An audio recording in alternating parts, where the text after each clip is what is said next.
அதிகம் சிரிப்பதும் ஆபத்தில் முடியலாம் என்று வெளியாகியிருக்கும் தகவல் அதிர்ச்சியை ஏற்படுத்தியுள்ளது. இடைவிடாமல் நான்ஸ்டாப்பாக சிரிப்பவர்களிடையே கலக்கத்தை ஏற்படுத்தியிருக்கும் சமீபத்திய நிகழ்வு பற்றி துறைசார் வல்லுநருடன் சிறப்பு செய்தியாளர் ரஞ்சித் நடத்திய கலந்துரையாடலை பார்க்கலாம்.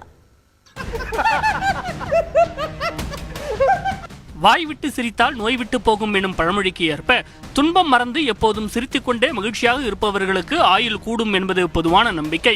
ஆனால் இதற்கு நேர்மாறான வினோத சம்பவம் ஒன்று ஹைதராபாத்தில் அண்மையில் நிகழ்ந்திருக்கிறது.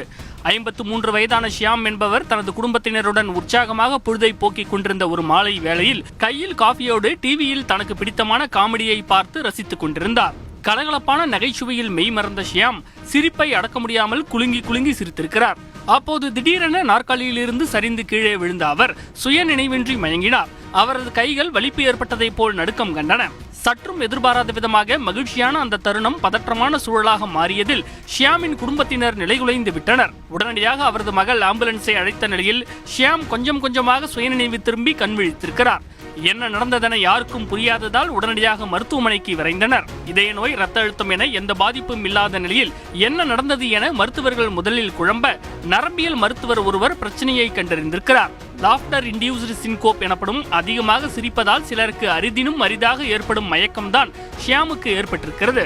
ஷியாமுக்கு சிகிச்சை அளித்த நரம்பியல் நிபுணர் இந்த சம்பவம் தொடர்பாக சமூக வலைதளத்தில் பதிவிட நியூ ஃபியர் அன்லாக்டு என பலரும் கவலையை வெளிப்படுத்தியுள்ளனர். விசித்திரமான இந்த நிகழ்வு குறித்தும் அதிகமாக சிரித்தால் கூட ஆபத்தில் முடியுமா என்பது பற்றியும் மதுரை வேலம்மாள் மருத்துவமனையின் நரம்பியல் அறுவை சிகிச்சை நிபுணர் டாக்டர் கணேஷ்குமாரிடம் பேசினோம். சிரிச்சுக்கிட்டே இருக்கக்கூடிய ஒருத்தர் இப்படி திடீர்னு மயங்கி விழ என்ன காரணம்? அறிகுறிகள் ஏதாச்சும் தெரியுமா?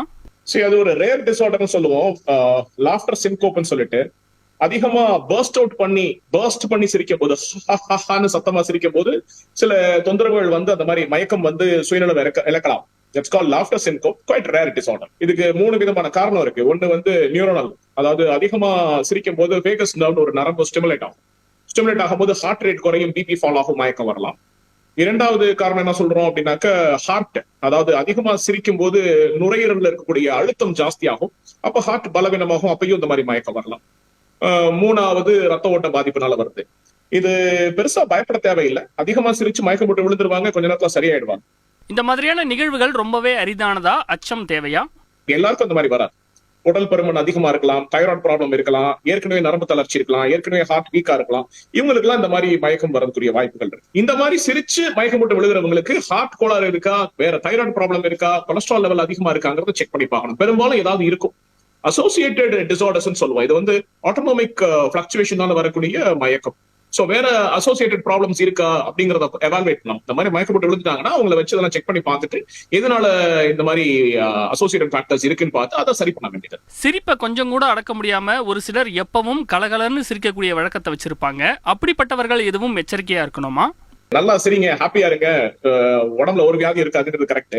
இது எப்படின்னாக்க அளவுக்கு மிஞ்சினால் அமிர்தமும் நஞ்சுங்கிற மாதிரி. நார்மலா சிரிக்கிறவங்களுக்கு இந்த மாதிரி வராது.